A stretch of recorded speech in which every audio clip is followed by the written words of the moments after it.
Imagine a quiet rural community, a place where the biggest worry is the occasional coyote or a neighbour's barking dog. That was Rancho Tehama Reserve, a small, unincorporated town nestled in the rolling hills of Northern California. But on the morning of November 14, 2017, that peace was shattered by a cacophony of gunfire that echoed across the valley.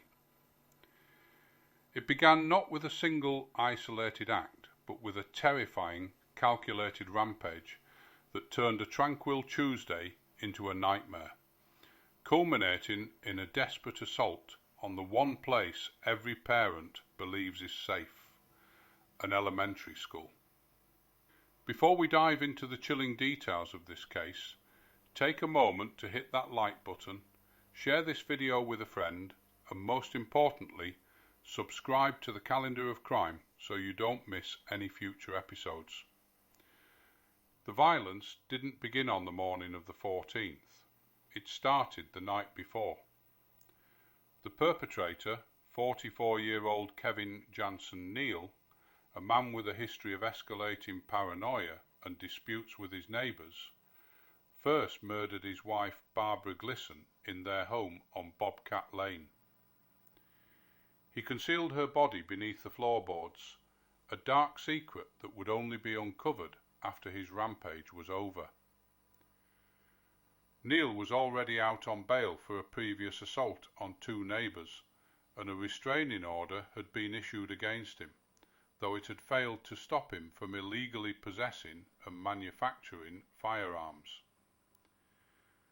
This domestic violence was the silent, unseen fuse that ignited the public terror to follow. The next morning, armed with a self-assembled, unregistered AR-15 style rifle and two borrowed semi-automatic pistols, Neal began his spree. His first targets were his immediate neighbours, Danny Elliott and Diana Steele, whom he had long suspected of dealing methamphetamine. He shot and killed both of them, a brutal act of vengeance stemming from a bitter, long-running feud over noise and perceived slights. The quiet of the morning was instantly replaced by the sound of high-powered rifle fire, signalling the start of a 25-minute reign of terror across the community. After killing his neighbours, Neal stole a pickup truck and began driving erratically through the community, firing indiscriminately at homes, vehicles and pedestrians. He was no longer targeting specific individuals. He was simply shooting at anything that moved.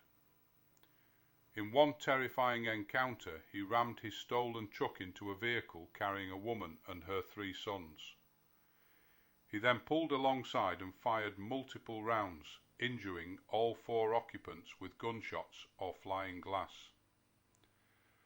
The woman, despite being shot multiple times near her heart, survived, a testament to her sheer will and a miracle of timing.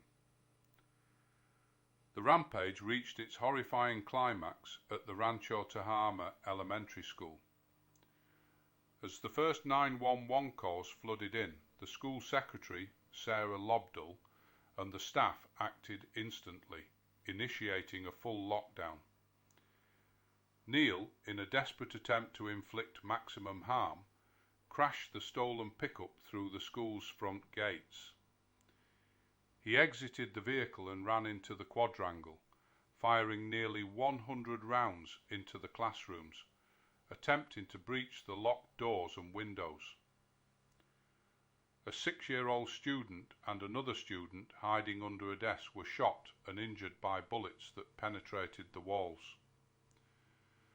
The quick thinking and heroic actions of the school staff, who kept the doors locked and shielded the children, prevented what could have been an unimaginable tragedy. Frustrated by the lockdown classrooms, Neal discarded his rifle and fled the school grounds. He continued his random attacks, crashing his truck into another vehicle and shooting at the occupants.